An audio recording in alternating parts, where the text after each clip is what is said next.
A paz do Senhor, meus irmãos. Estou muito feliz nessa noite pelo privilégio de poder estar adorando a Deus nesse culto, e considero uma honra também poder estar falando ao coração dos irmãos sobre esse tema prosperidade. Quero agradecer ao pastor Júnior por esse privilégio, pastor, e quero agradecer a Deus pela sua vida, porque eu creio que isso não é por acaso. Eu acredito que muita gente que encerrou 2024 chorando, no final de 2025 estará sorrindo a partir do que nós estaremos vendo e participando e aprendendo nesses 4 domingos. Eu acredito que muita gente que encerrou o ano na prova vai encerrar esse ano na bênção. Muita gente que no dia da virada não tinha nada, nenhuma bênção para contar de prosperidade, nesse ano vai ter bênção para contar, porque nós estaremos aprendendo coisas aqui, princípios aqui, que se nós seguirmos à risca, eu não tenho dúvida, nós iremos prosperar em Deus, pela fé. Hebreus capítulo 11, versos 4, 7, 8, 17 e por último verso 6. Hebreus 11, 4 nos diz assim: pela fé, Abel ofereceu a Deus mais excelente sacrifício do que Caim. Verso 7. Pela fé, Noé, divinamente instruído acerca dos acontecimentos que ainda não se viam, e sendo temente a Deus, aparelhou uma arca para a salvação da sua casa. Verso 8. Pela fé, Abraão, quando chamado, obedeceu, a fim de ir para um lugar que devia receber por herança. Verso 17. Pela fé, Abraão, quando posto à prova, ofereceu Isaque, e estava mesmo para sacrificar o seu unigênito, aquele que acolheu alegremente as promessas. E verso 6. De fato, sem fé é impossível agradar a Deus. Meus irmãos, nós vamos perceber pela palavra do Senhor, pelos textos que nós lemos, que fé e ação andam grudadas, estão intimamente ligadas, assim como um bebê está ligado à sua mãe no ventre pelo cordão umbilical, e ele é nutrido através desse cordão umbilical, assim a fé e a ação, uma coisa nutre a outra. Nós, por fé, agimos, Deus se agrada pelo fato de nós termos agido, Ele opera nas nossas vidas, e o fato dele operar nas nossas vidas vai gerando fé nos nossos corações, e isso gira um ciclo virtuoso, um ciclo de virtude. Fé, ação, fé, ação, fé, ação. E muitas vezes Deus age para estimular essa fé, Deus age para estimular a nossa ação. Nós poderíamos citar inúmeros exemplos na Bíblia, vou citar apenas um, o caso de Gideão. A Bíblia nos diz que ele estava malhando trigo no lagar. Lagar é lugar de pisar uvas, mas a Bíblia nos diz que os midianitas vinham e arrebatavam tudo quanto o povo de Israel tinha produzido. Por isso ele estava malhando trigo no lagar, porque ele sabia que lá ninguém iria procurar trigo para roubar. E essa ação de Gideão movimentou o agir de Deus. A Bíblia nos diz que o anjo do Senhor ficou debaixo de um carvalho, observando o que Gideão estava fazendo. E a Bíblia, apesar de não mencionar quanto tempo, eu fico imaginando o anjo do Senhor ali, contemplando aquele homem valente, lutando quando todos já tinham se entregado. E de repente o anjo do Senhor diz assim: o Senhor é contigo, varão valoroso. E ele responde: ah, meu Senhor, se Deus é conosco, por que nos sobreveio todo esse mal? E o Senhor responde: vai nessa tua força que você vai livrar Israel. Deus está oferecendo um milagre para ele, baseado na força que ele tinha. Meu amado, a prosperidade que Deus tem para você é na força que você tem. Não é ganhando na loteria, não é ganhando na Mega Sena, é o milagre de Deus na tua vida e dentro da tua casa. O profeta Eliseu, quando ele perguntou para a mulher: o que é que você tem em casa? Ela falou: a tua serva não tem nada, a não ser um pouquinho de azeite numa botija. Todo mundo, todo judeu, sabia o grande valor que tinha o azeite. O azeite, ele era um negócio caro, era usado para cozinhar, era usado para ungir reis, ungir profetas, usado para a adoração na casa do Senhor. Era um negócio valiosíssimo. Mas por que ela não conseguia enxergar esse valor? Porque ela disse: é pouquinho. E o profeta disse: pede vasos emprestados, não poucos. Ela fez isso, foi ao profeta e ele disse: olha, agora você pega a botija e vai virando nos vasos. E ela foi virando, e foi enchendo vasos, e foi enchendo vasos, e foi enchendo vasos. Mas o milagre começou aonde? No pouquinho. Nesses dias que nós estaremos aqui, à luz da Bíblia, falando prosperidade, você vai experimentar o milagre de Deus no pouquinho que você tem. Você vai receber instrução, não da minha parte, não da parte do pastor, mas da parte do próprio Deus, baseado na palavra, e você vai prosperar em nome de Jesus. Deus poderia fazer as coisas sozinho, e Ele pode fazer sozinho. Mas lá no caso de Gideão, Ele chamou Gideão para participar, falou: é você que vai livrar Israel. E ele foi e livrou a Israel. Nós encontramos inúmeros textos bíblicos onde Deus fez sozinho. A Bíblia vai nos dizer, por exemplo, no caso de Ezequias e Senaqueribe, quando Senaqueribe estava conquistando, o rei da Síria estava conquistando tudo que tinha por perto, todas as terras que tinha por perto, e ele então se propõe a conquistar também Jerusalém, e ele lança um desafio dizendo assim: olha, não vos engane, Ezequias, dizendo: o Senhor nos livrará, porque o Senhor não vai livrar vocês, porque os outros deuses das terras onde eu invadi, eles não puderam livrar. E aí então Ezequias pega as cartas daquele homem, vai para o templo, na casa do Senhor, e diz assim: ó Deus, é bem verdade que os deuses da terra não puderam livrar, porque eles não eram o Deus verdadeiro, mas tu, ó Senhor, é o Deus verdadeiro.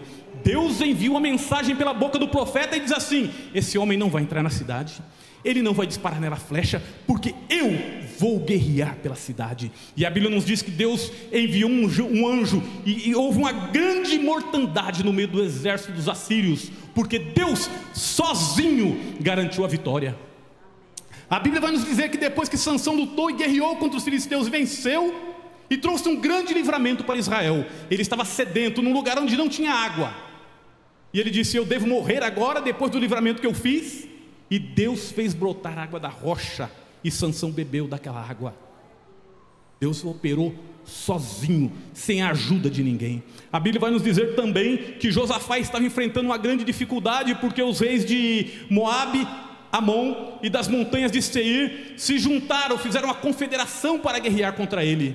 E ele foi clamar ao Senhor, e a Bíblia nos diz que Deus desbaratou aquele povo, enviou uma confusão no meio deles, que eles começaram a se matar uns aos outros. E quando o povo de Israel chegou no local da batalha, no local da peleja, não havia o que pelejar, porque estavam todos mortos. E o povo de Israel então se lançou ao despojo, ele foi tomando as coisas que estavam abandonadas. Existem ocasiões que Deus pode, pela sua onipotência, Ele pode operar sozinho, mas na grande maioria das vezes Deus quer a nossa participação, porque muitas vezes Deus não quer somente livrar, mas Ele quer também ensinar. Pastor Paulo Sérgio, uma vez, enquanto nós estávamos conversando, ele me contou um testemunho, e ele me disse, muitos dos irmãos sabem aqui, que ele comprou uma padaria, e ele acabou entrando em dívida por conta dessa padaria, e ele então desistiu da padaria, e foi procurar serviço em outro lugar. E ele foi em uma padaria, pediu um emprego para o homem deu um emprego para ele, e ele começou a desabafar a situação dele para aquele homem, e chegou no dia do pagamento, ele falou assim: eu não imagino como é que você vai conseguir pagar todas as suas dívidas com isso. O que você pensa em fazer? Ele disse: a primeira coisa que eu vou fazer é pagar o dízimo. E o patrão disse: o que é isso? Ele falou: dízimo é algo que a Bíblia chama de primícia. É 10% da nossa renda que a gente dá para Deus. E ele disse assim: mas você está endividado e você ainda vai dar 10% para Deus? Ele disse: eu vou, porque eu acredito que Deus me abençoa se eu fizer dessa forma. E o patrão ficou pensando naquilo. E quando chegou o dia do outro pagamento, o pastor Paulo Sérgio contou o dinheiro e viu que tinha dinheiro a mais. E foi conversar com o patrão e disse: escuta, eu peguei meu dinheiro, a hora que eu fui conferir tinha dinheiro a mais lá. Ele disse: não está errado não, é o dinheiro do dízimo. Eu vou pagar o teu dízimo. Ele olhou para ele e falou: mas como assim? Ele falou: não, se Deus abençoa do jeito que você está falando, eu vou pagar o seu dízimo, porque eu quero ser abençoado. Aí quando o Paulo Sérgio está saindo, ele disse assim: me diz uma coisa, se eu pagar o teu dízimo, esse aí que eu te dei a mais, você vai pagar o dízimo desse a mais também?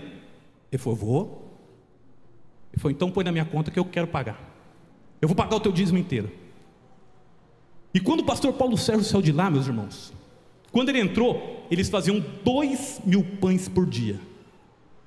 E quando ele saiu, eles faziam 6.000 pães por dia.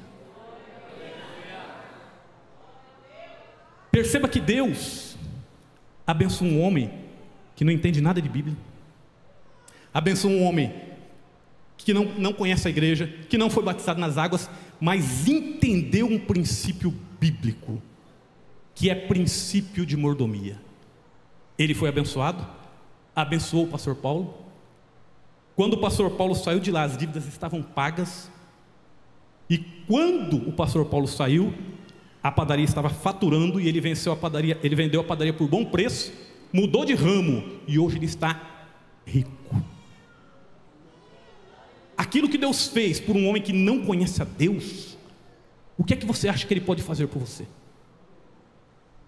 O fato é, muitas pessoas são abençoadas aí fora porque seguem princípios que muitas vezes nós não seguimos. Muitas vezes Deus faz por si só, mas na grande maioria das vezes Deus quer a participação humana. Por exemplo, os muros de Jericó.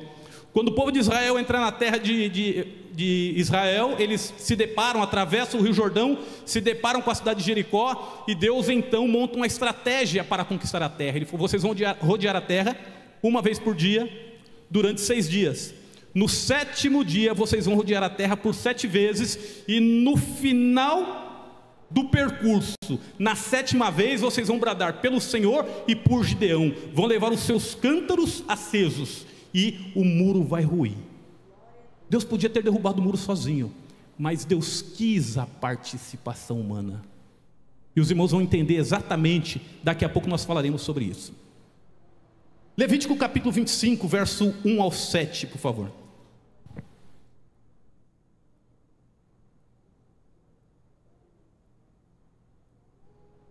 Meus irmãos, existem muitas coisas que Deus faz porque Ele quer que nós tomemos uma posição, Ele quer que nós ajamos, Ele quer que nós façamos alguma coisa. Levítico 25, verso 1 diz assim: disse o Senhor a Moisés no monte Sinai: fala aos filhos de Israel e dize-lhes: quando entrares na terra que vos dou, então a terra guardará um sábado ao Senhor. 6 anos semearás o teu campo, e 6 anos podarás a tua vinha, e colherás os teus frutos. Porém no 7º ano haverá sábado de descanso solene para a terra, um sábado ao Senhor. Não semearás o teu campo, nem podarás a tua vinha. O que nascer de si mesmo na tua seara não cegarás, e as uvas da tua vinha não podada não colherás. Ano de descanso solene será para a terra. Mas os frutos da terra e descanso vos serão por alimento, a ti, ao teu servo e à tua serva, e ao teu jornaleiro e ao estrangeiro que peregrina contigo. E ao teu gado e aos teus animais que estão na tua terra, todo o seu produto será por mantimento. Verso 20: se disserdes: que comeremos no 7º ano, visto que não havemos de semear, nem colher a nossa messe. 21, ou melhor, 22: no 8º ano semeareis, e comereis da colheita anterior, até ao 9º ano, até que venha a sua messe, comereis da antiga. É o 21, por favor. Então vos darei a minha bênção no 6º ano, para que dê fruto por 3 anos. O que é que Deus estava falando para o povo de Israel? Vocês vão entrar na terra, vocês vão trabalhar na terra 6 anos, no 7º ano, vocês não vão trabalhar, a terra vai descansar. E se porventura disserem, o que é que nós vamos comer no 7º ano? Deus responde dizendo assim: no 6º ano, a terra vai produzir 3 vezes mais. E começa a fazer promessas para o povo. O povo ficou 490 anos na terra. Sabe quantos anos sabáticos eles guardaram? Nenhum. Por isso eles foram expulsos da terra. E Daniel, quando estava orando ao Senhor lá no cativeiro, ele disse assim: então percebi eu pelo livro do profeta Jeremias que o tempo que o povo de Israel deveria ficar fora da sua terra era de 70 anos. Por que 70 anos? 490 anos na terra, dividido por 7, 70 anos. Por isso o cativeiro foi de 70 anos. Durou um pouquinho mais, pagaram um jurinho. Mas o que eu quero mostrar para os irmãos é que Deus, Ele vai operando para que o seu povo tome posição. Ele vai operando para que o seu povo haja. E muitas vezes o povo não age e Deus começa a trabalhar a sua maneira para que o povo haja. Jesus disse assim: vocês vão ser minhas testemunhas, tanto em Jerusalém como em Samaria, em toda a Judéia até os confins da terra. Quando o Espírito Santo foi derramado, eles se concentraram em Jerusalém, não saíam dali. E a Bíblia diz que de repente houve uma perseguição por causa da morte de Estevão, e o povo crente de Jerusalém teve que se dispersar pelo mundo. Enquanto eles se dispersaram, o que eles fizeram? Saíram pregando a palavra, e gente ia se convertendo por todos os lados. Perceba que esse não era o propósito inicial de Deus, mas foi o propósito final para que Deus atingisse os seus meios através dos crentes. E agora que nós entendemos isso, eu quero falar um pouco sobre dízimo. Malaquias capítulo 3, versos 10 e 11. E eu quero abordar um ponto que normalmente não se fala quando se fala de dízimo. Malaquias capítulo 3, versos 10 e 11. Diz assim: trazei todos os dízimos à casa do tesouro, para que haja mantimento na minha casa. E provai nisso, diz o Senhor dos Exércitos, se eu não vos abrir janelas dos céus, e não derramar sobre vós a bênção sem medida. Por vossa causa repreenderei o devorador, para que não vos consuma o fruto da terra. A vossa vide no campo não será estérea, diz o Senhor dos Exércitos. E qual é o ponto que eu quero abordar aqui, meus irmãos? Quem é o devorador? A gente escuta falar tantas coisas sobre o devorador. Muitas pessoas oram como se fosse um demônio, tentando expulsar esse demônio. Mas quando nós vamos para a Bíblia, nós nos chocamos com quem é o devorador. Existe somente esse texto que fala sobre o devorador, e outros 2 textos que estão exatamente em Joel, no capítulo 1, versos 2 ao 4. Joel capítulo 1, versos 2 ao 4, nos diz assim: ouvi isto, vós velhos, e escutai, todos os habitantes da terra. Aconteceu isso nos vossos dias? Ou nos dias dos vossos pais? Narrai isso aos vossos filhos, e os vossos filhos o façam saber aos seus filhos, e os filhos destes a outra geração. O que deixou o gafanhoto cortador, comeu o gafanhoto migrador. E o que deixou o migrador, comeu o gafanhoto devorador. E o que deixou o devorador, comeu o gafanhoto destruidor. Joel capítulo 2, verso 25.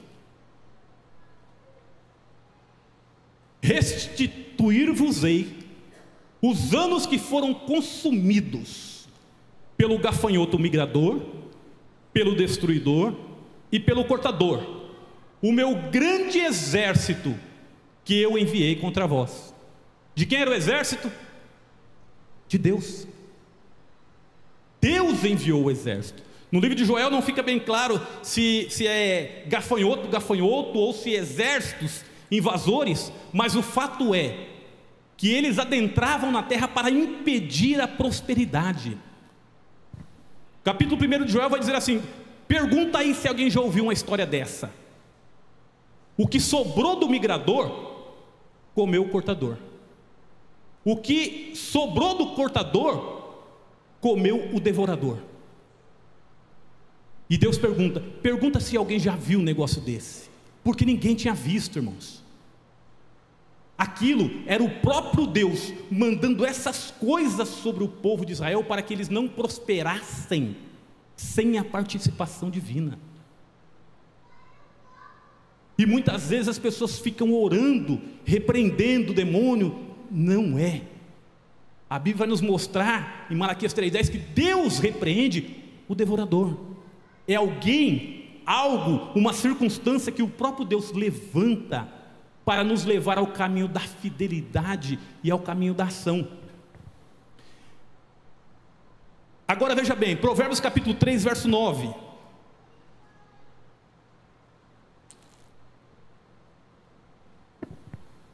Isso responde algumas indagações que às vezes as pessoas me fazem acerca de dízimo.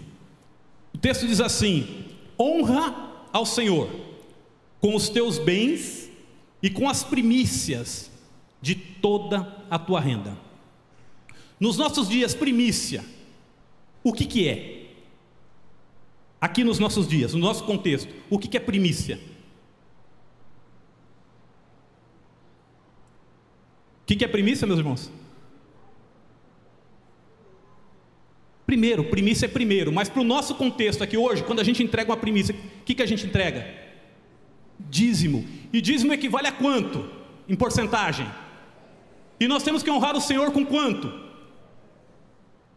Honra o Senhor com os teus bens e com as primícias de toda a tua renda. Com quantos por cento nós adquirimos bens? 90. E o texto está dizendo para nós honrarmos a Deus com quanto? Com 100%. Honra ao Senhor com os teus bens. Os bens, irmãos, é aquilo que nós adquirimos com 90%. 10% nós entregamos na casa do Senhor. Nós honramos o Senhor entregando na casa dele, porque é assim que a Bíblia ensina.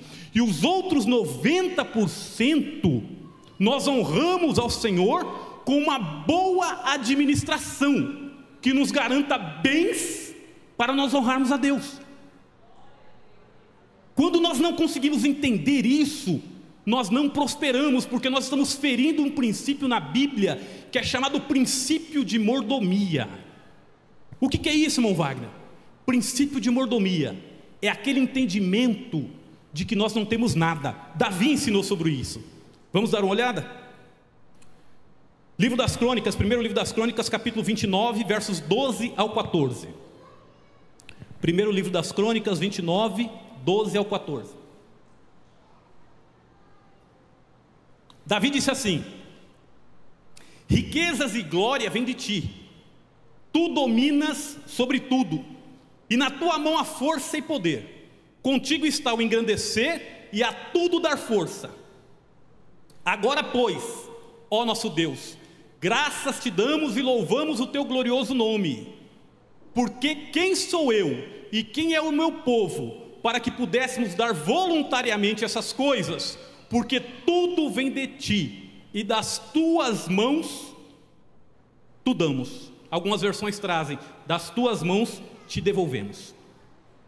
Então, o princípio de mordomia, meus irmãos, é aquele entendimento que nós não somos donos de nada, tudo é do Senhor. Quando nós temos esse entendimento, tudo vai bem. Se você é casado e você tem uma esposa, saiba que essa esposa, ela é de Deus. Deus comprou ela com sangue, e você escolheu ela para casar. A partir disso, você é mordomo de alguém que Deus comprou com sangue. Você está entendendo? Quando a gente tem esse entendimento, o nosso casamento vai bem, porque a gente não espanca aquele que Deus comprou com sangue.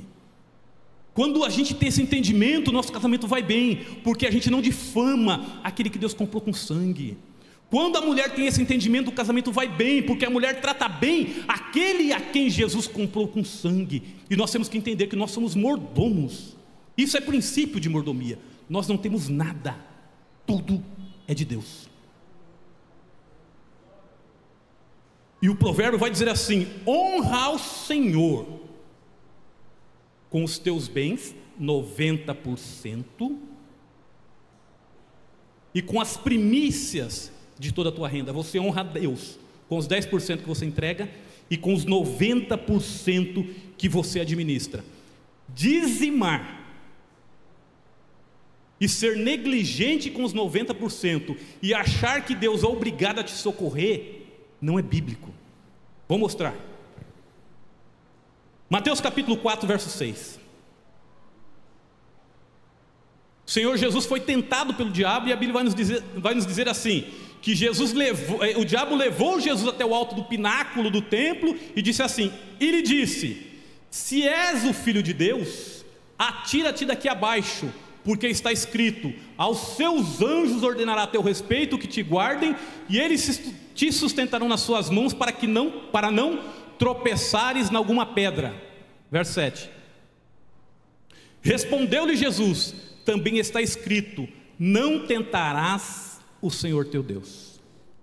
Quando Jesus cita esse versículo para o diabo, ele está citando um versículo que se encontra em Deuteronômio, no capítulo 6, no verso 16, que nos diz assim: não tentarás o Senhor teu Deus como tentaste em Massá. E essa passagem, esse acontecimento de Massá, está em Êxodo, no capítulo 17, do verso 1 até o 7, que nos diz assim: tendo partido toda a congregação dos filhos de Israel do deserto de Sim, fazendo suas paradas segundo o mandamento do Senhor, acamparam-se em Refidim, e não havia ali água para o povo beber. Contendeu, pois, o povo com Moisés e disse: dá-nos água para beber. Respondeu-lhes Moisés: por que contendeis comigo? Por que tentais ao Senhor? Tendo aí o povo sede de água, murmurou contra Moisés e disse: por que nos fizeste subir do Egito para nos matares de sede, a nós, a nossos filhos e aos nossos rebanhos? Então clamou Moisés ao Senhor: que farei a este povo? Só lhe resta apedrejar-me. Respondeu ao Senhor a Moisés: passa adiante do povo e toma contigo alguns dos anciãos de Israel, leva contigo em mão o bordão em que feriste o rio e vai. Eis que estarei ali diante de ti sobre a rocha em Horebe, ferirás a rocha e dela sairá água e o povo beberá.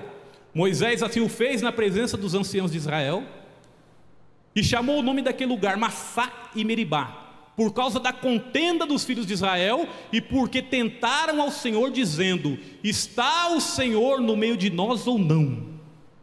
Veja bem, o questionamento que se levantou aqui foi: Deus está conosco ou não?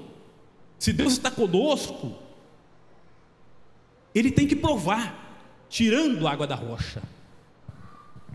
É esse o entendimento que fica quando Jesus fala para o diabo: não tentarás o Senhor teu Deus. O que é que Jesus está dizendo aqui? Que lançar-se do pináculo, de alto a baixo, para tentar provar alguma coisa, é tentar a Deus, é lançar sobre Deus uma responsabilidade que não é dele. E por que nós podemos chegar a essa conclusão? Porque o versículo diz assim: darás ordem aos teus anjos para que não tropeces com teu pé em alguma pedra. Quem tropeça, tropeça por acaso. Quem tropeça, tropeça por acidente. E não era o que o diabo estava querendo fazer. O diabo estava provocando Jesus para que Jesus criasse uma situação. O que eu estou querendo dizer com isso? Que quando nós fazemos a nossa parte e nós tropeçamos, Deus tem compromisso com a palavra. Agora, quando nós negligenciamos aquilo que a palavra nos diz, Deus não tem compromisso conosco. Ou melhor, Deus não tem compromisso com aquela situação, porque com a sua igreja Ele vai ter compromisso sempre. Mas perceba, meus amados, que a conclusão que isso nos leva é que entregar os 10% ao Senhor e ser negligente nos 90% é tentar a Deus. Nós não podemos cobrar de Deus. O Provérbios que nós lemos vai dizer assim: então encherão de mosto os teus lagares, quer dizer, vai encher de vinho os teus lagares. Lá onde pisava a uva, aquilo ia transbordar, aquilo ia encher. Agora, como é que nós vamos clamar a Deus, cobrar de Deus que o nosso lagar não está transbordando, quando nós honramos a Deus com os 10%, mas somos negligentes nos 90%? É isso que o texto está querendo dizer. Honra ao Senhor com todos os teus bens e com as primícias da renda. Então não é só entregar o dízimo, é entregar o dízimo e ser fiel, para que o Senhor seja honrado com aquilo que fica na nossa mão e que nós administramos diante do Senhor. Nós vamos encontrar isso no capítulo 13 das Crônicas, não precisa pôr na tela, mas a Bíblia vai nos mostrar uma situação. Quando Davi subiu ao trono, a arca de Deus estava na terra dos filisteus. Então Davi intentou buscar a arca do Senhor, e eles foram com grande alegria, convocou o povo de Israel, e eles foram com grande alegria buscar a arca.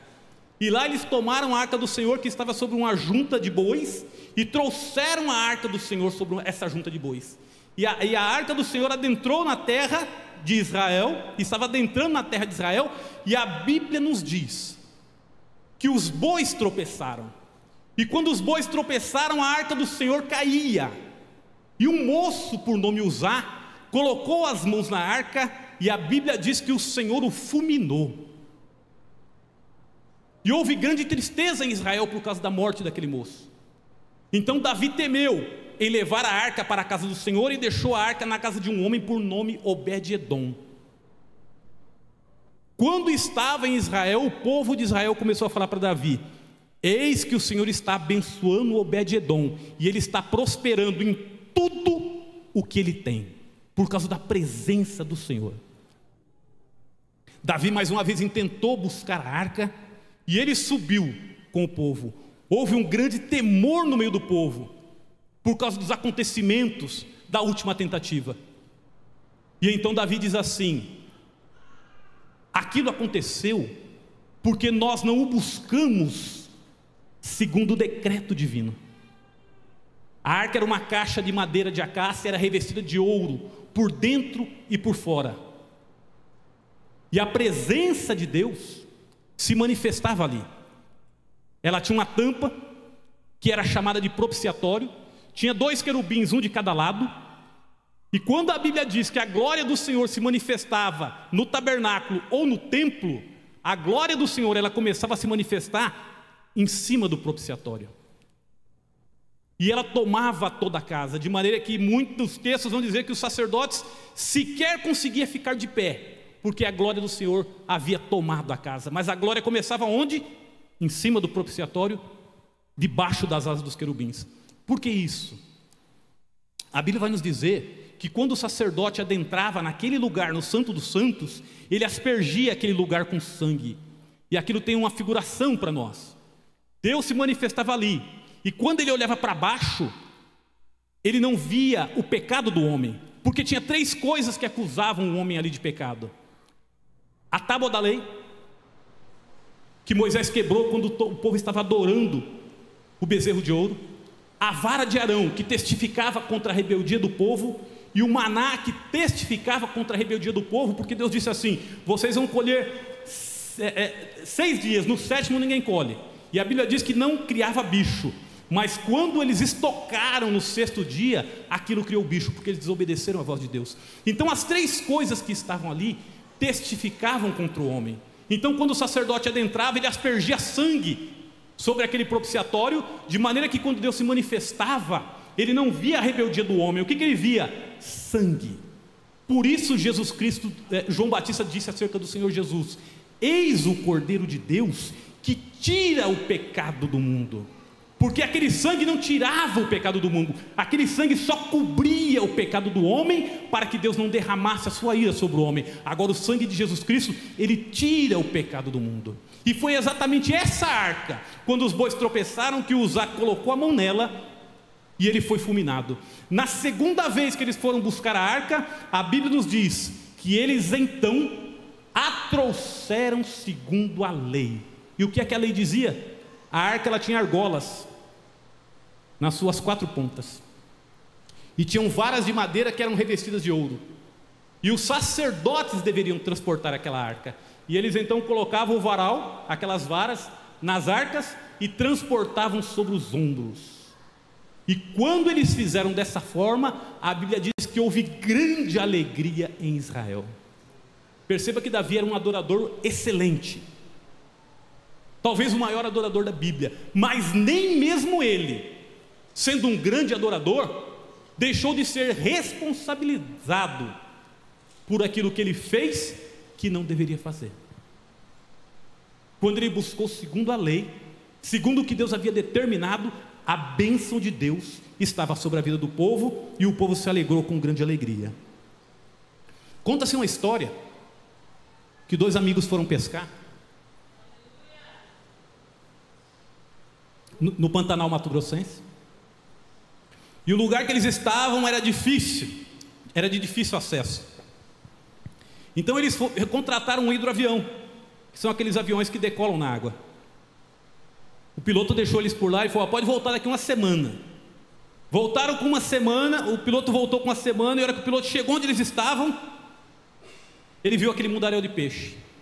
E a hora que ele olhou aquele monte de peixe, ele falou: meu amigo, eu não posso levar esse monte de peixe não. Ah, por que não?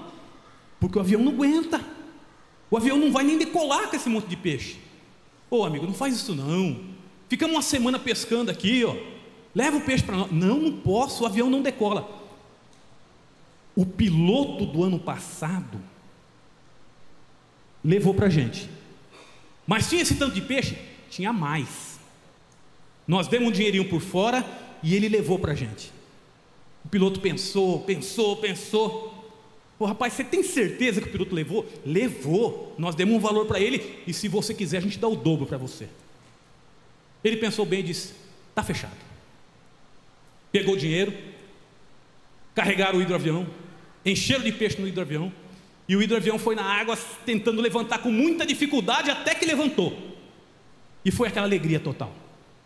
Mas ele não conseguia se estabilizar, e de repente ele foi perdendo altitude até que caiu, e aí trombou nas árvores, se espatifou todo, e os 3 ali dentro, todo enrolado em peixe, em ferragem, em tanta coisa, e um deles conseguiu se desvencilhar de todos aqueles peixes para poder olhar para fora. E de repente ele olhou para fora, e o que estava mais embaixo falou assim: onde que a gente caiu? Ele falou: ó, eu posso estar muito enganado, mas parece que é o mesmo lugar que a gente caiu ano passado. O que eu quero dizer com isso, meus irmãos?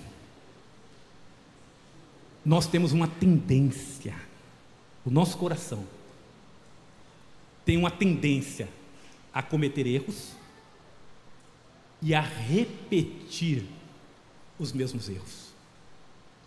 E nós queremos, nesses dias que nós estaremos comentando sobre isso, mostrar à luz da Bíblia como que a gente cura isso, como que a gente sara disso, para poder desfrutar aquilo que Deus tem para nós. Perceba que a gente tem uma tendência a voltar para aquilo que é errado, aquilo que já não deu certo. O povo de Israel, por exemplo, no deserto, Deus já tinha dado um livramento tremendo, e eles falaram: olha, vamos levantar um capitão e voltar para o Egito. Meus irmãos, eles foram libertos do Egito, eles foram libertos da escravidão do Egito, e estavam cogitando em voltar para o Egito. Quando Paulo escreve aos Gálatas, ele vai dizer assim: não vos coloqueis, não vos prendais debaixo do jugo do qual Cristo vos libertou. Ali Paulo está falando do jugo da lei.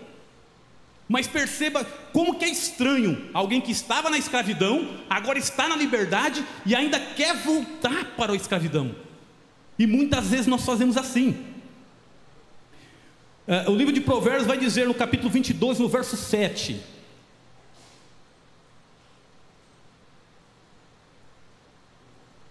o rico domina sobre o pobre, e o que toma emprestado é servo do que empresta. O que é isso? Escravidão.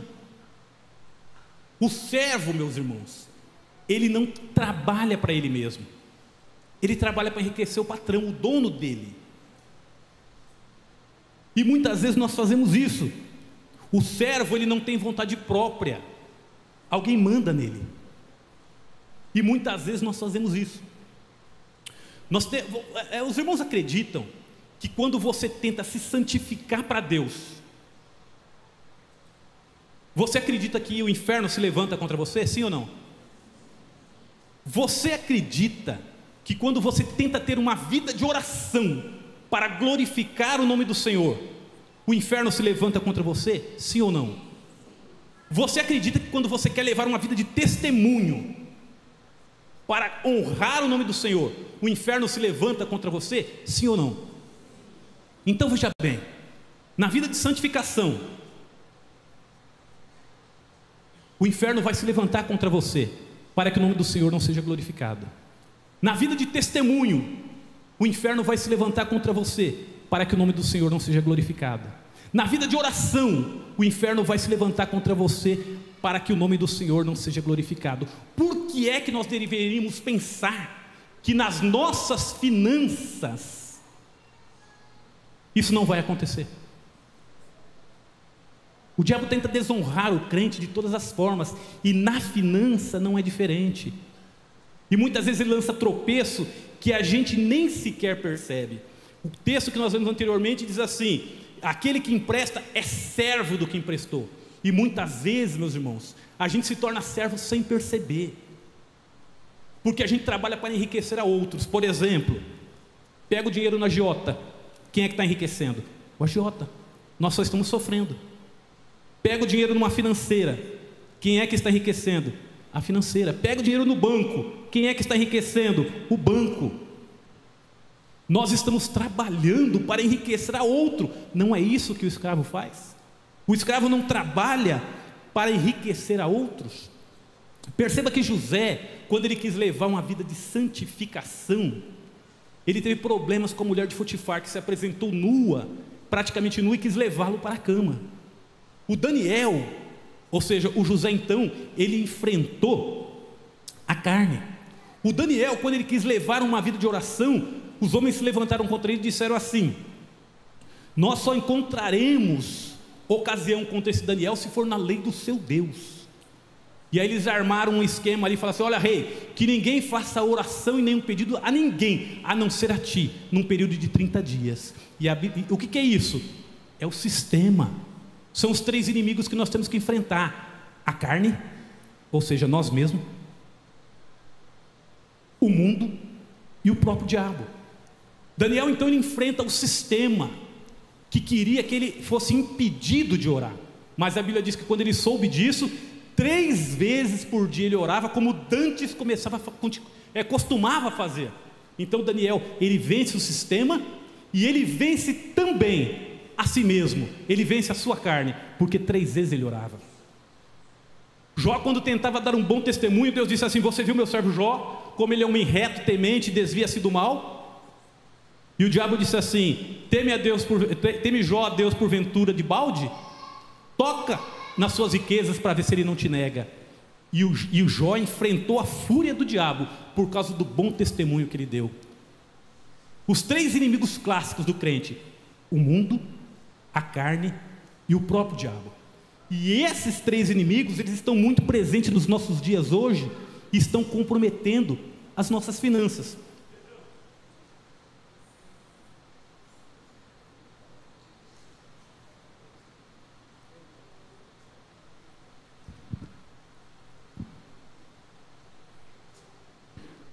O sistema, ele luta para tirar o teu dinheiro. O sistema, ele luta para tirar o teu dinheiro. Vou dar um exemplo para você. O banco, ele te oferece oportunidades. E ele diz assim: use um cartão de crédito e ganhe milhas. Parece um negócio bom, mas conta nos dedos as pessoas que conseguem juntar essas milhas. O banco te oferece a oportunidade assim: compre tudo parcelado, e depois você antecipa as parcelas e você ganha desconto. E isso é muito bom. Mas por que o banco faz isso? Porque ele sabe que pouquíssimas pessoas vão conseguir fazer isso. E as pessoas então acabam se enrolando. O que é isso? É o sistema querendo tirar dinheiro. É o sistema arrancando o nosso dinheiro. E Salomão, no livro de Provérbios, ele vai mostrar um passo a passo para não cair nessas armadilhas e para ser bem sucedido na administração das finanças. O primeiro passo para a boa administração das finanças. Quando o meu pai frequentava os alcoólicos anônimos, meu pai era alcoólatra e sofreu com embriaguez por muito tempo. Eu estive com ele algumas vezes lá. E tinha um senhor chamado Seu Armando, que foi o instrumento de Deus para tirar o meu pai da bebedeira. Ele dizia o seguinte: a coisa mais difícil no processo da cura da embriaguez, o ponto mais difícil é a pessoa se convencer de que ele está doente, de que o alcoolismo é uma doença e que ele não pode brincar com o alcoolismo, ele não pode estar à beira de um copo. É o ponto mais difícil, convencer uma pessoa de que ele é alcoólatra. Na vida das finanças não é diferente. O ponto mais difícil para convencer uma pessoa a mudar a vida financeira é convencer que ele está errado. Um dia desses uma pessoa me disse assim: olha, eu aprendi com alguém na internet que a gente tem que afastar a mentalidade de pobre. Eu disse: como é que faz isso? Pô, você tem que pensar como rico. Eu falei: como que faz isso? E ela disse: frequentar restaurante de rico, fazer viagem de rico, se vestir como rico, porque assim você vai afastando a mentalidade de pobre. Você sabe o que aconteceu? Você sabe o que aconteceu? Entrou numa dívida tão grande que depois veio me pedir socorro. Eu que levo a vida de pobre tenho que socorrer quem está levando a vida de rico? Vou nada. Então, meus irmãos, por aí está lotado de gente trazendo novidade, trazendo estratégias, mas a estratégia está aqui, ó. Salomão analisou tudo isso e ele mostra exatamente o que nós devemos fazer.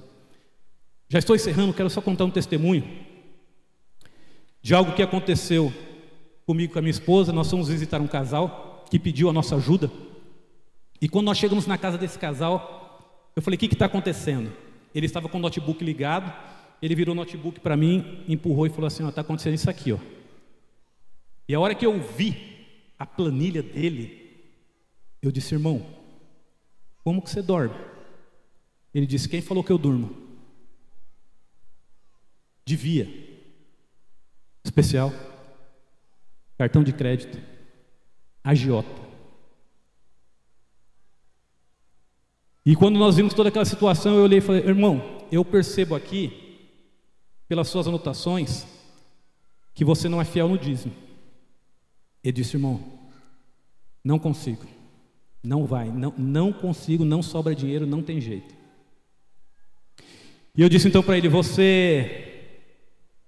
não quero me meter na sua vida, não quero ser melhor do que você, mas ele falou assim: ó, antes que você conclua, o que você me disser para fazer, eu vou fazer. Bom, então nós vamos fazer 3 coisas. A primeira delas, você vai começar a dizimar. Amém? Ele falou: amém.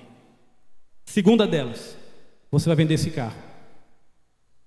Ele falou: irmão, como é que eu vou fazer com a minha família? Ele falou: irmão, eu estou te falando de algo que eu já fiz.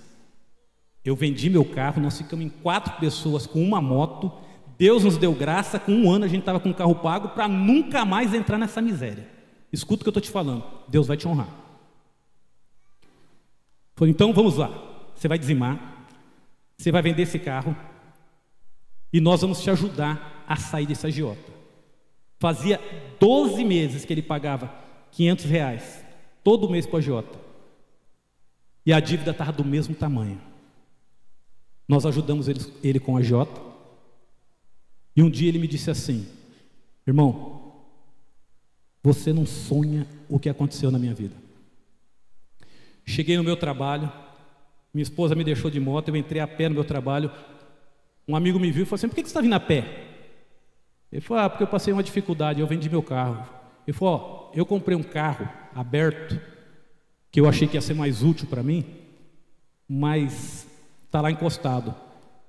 Pode pegar o carro e você me devolve só quando você comprar outro. O que é isso, irmãos? É Deus levando o crente a agir. Deus está dizendo assim: faz a tua parte, que eu quero fazer a minha. É isso que Deus está dizendo.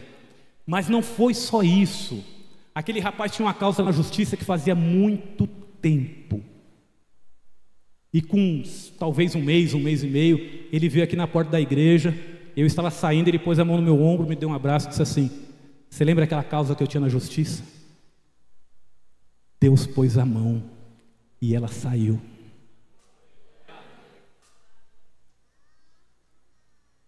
Meus amados, Deus quer nos abençoar.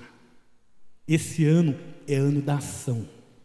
E nós temos que entender que muitas vezes Deus fecha a porta para que nós tomemos atitude. Muitas vezes Deus age de alguma maneira, esperando que nós tomemos uma atitude para que Ele possa agir de outra. Os irmãos estão entendendo? Eu não tenho dúvida nenhuma, Deus quer te abençoar. Eu também não tenho dúvida nenhuma, Deus vai te abençoar. Irmão Wagner, como é que você tem tanta certeza? Porque aconteceu na minha vida.